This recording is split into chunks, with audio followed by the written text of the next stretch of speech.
You're listening to Talkline with Zev Brenner, America's premier Jewish broadcast on the air since 1981.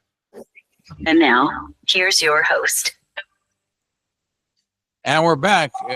What happened is that I received a phone call from Moshe Frank and Rabbi Chaim Palk. So you have to interview this wonderful individual who's running for controller of New York. And even though the race is a long way off, but you have to get him on the air. And I met with him. I actually met him at the Chabad Shluchim conference.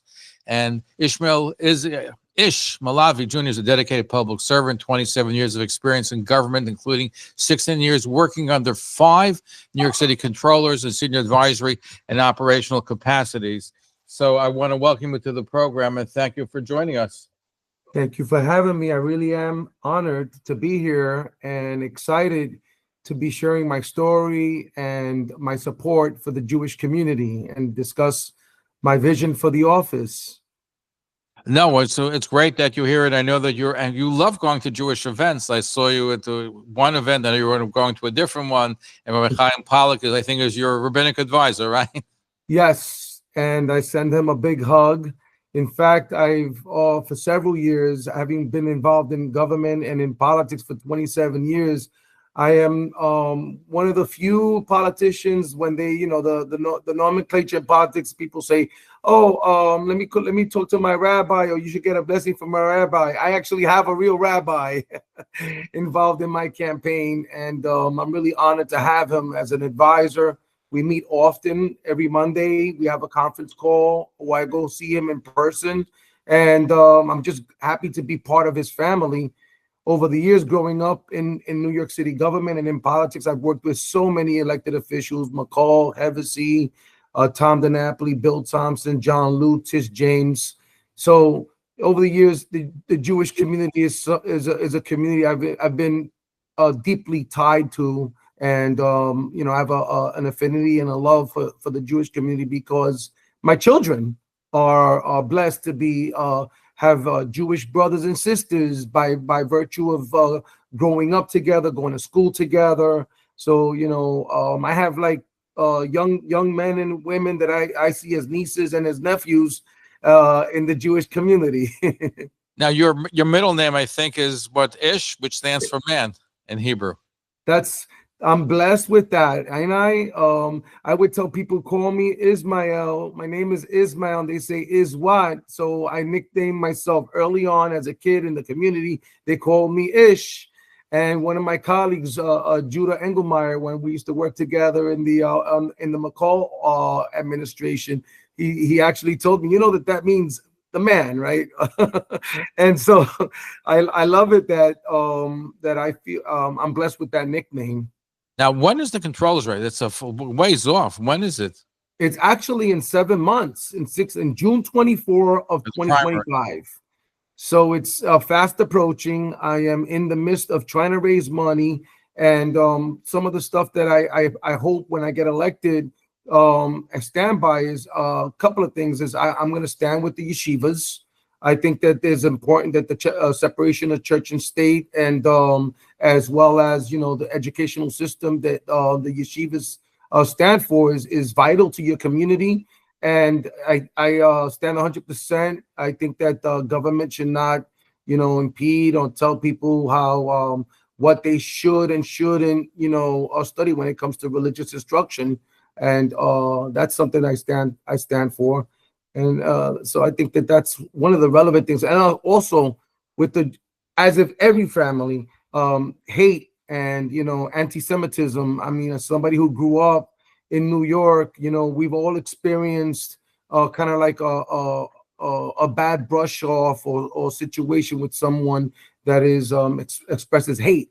And I've having been involved in government and in politics, I've actually seen protests from the KKK and others, and hate is real and it's sad. And I stand with the Jewish community against hate. I believe that the Jewish community should be able to practice their religion and live freely where they want to. And so that's something that I just wanted to put out there. So I'm not a Johnny come lately, as they say in politics. I'm somebody that grew up and with the Jewish community. I love the fact that Jewish community is very tight knit and has very distinct communities and expresses their culture.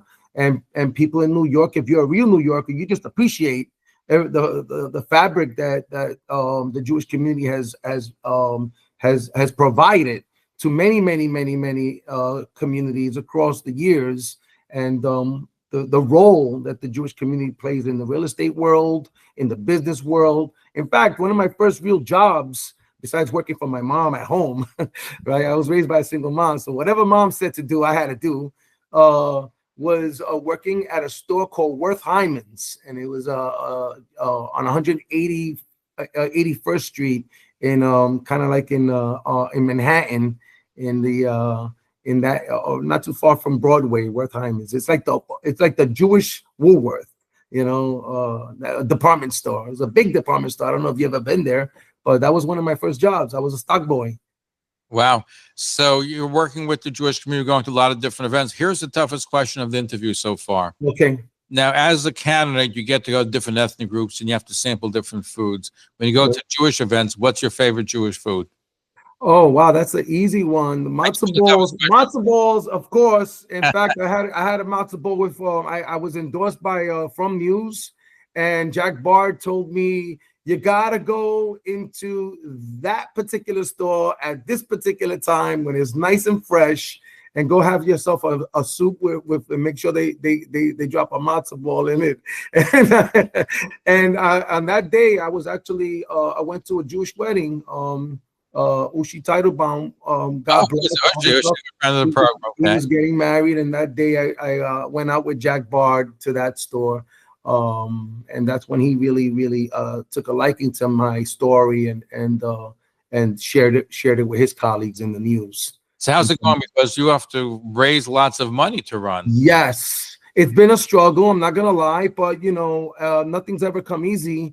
And if it comes easy, then it's something that you should raise your eyebrow for. So I am at the point where hopefully when we meet the matching funds, I got to get 500 New Yorkers to make a contribution of $250 so I can get the $125,000 to qualify for matching funds. Now, the some of the opponents are already they're like candidates because they just transferred office sought. So if they were in a city office, they brought in money from 2021, and I think that's like a loophole in the campaign finance rules that people should revisit. I started my campaign early on. I was one of the first people running for the office when before the current comptroller decided he was going to run for mayor. So I was in it. I've been in it from the beginning, practically February, and here come along folks that really don't know how the office works. But I have 16 years. 5 controllers under my belt, and I understand how it works. Just tell our audience who may not be aware, what does the comptroller do? Okay, that's the best question of the night. And that's the comptroller's office conducts financial audits. It's responsible for eliminating waste, fraud, and corruption. The comptroller's office also oversees and monitors the city's budget and in providing input in how the monies are being spent. Right. Aside from that, it defends the prevailing wage and the living wage. And one of the main pieces of the office, it manages the pension systems for the 5 systems. And that's evaluated at least, I heard it was recently, it went up to $290 billion of the 5 pension systems.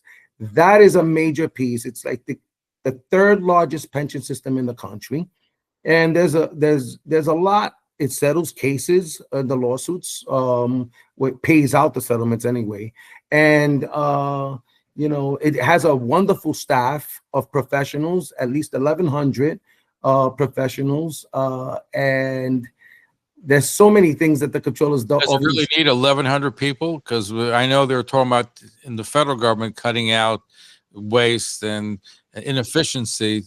Does 1,100 people need to be employed by the controller's office? Actually, it should have more. It should have more auditors for sure. And I think that folks are retiring. So there's there's an important role that the Comptroller's office does, because it's a standalone agency and it monitors. It's the chief fiscal watchdog for the city.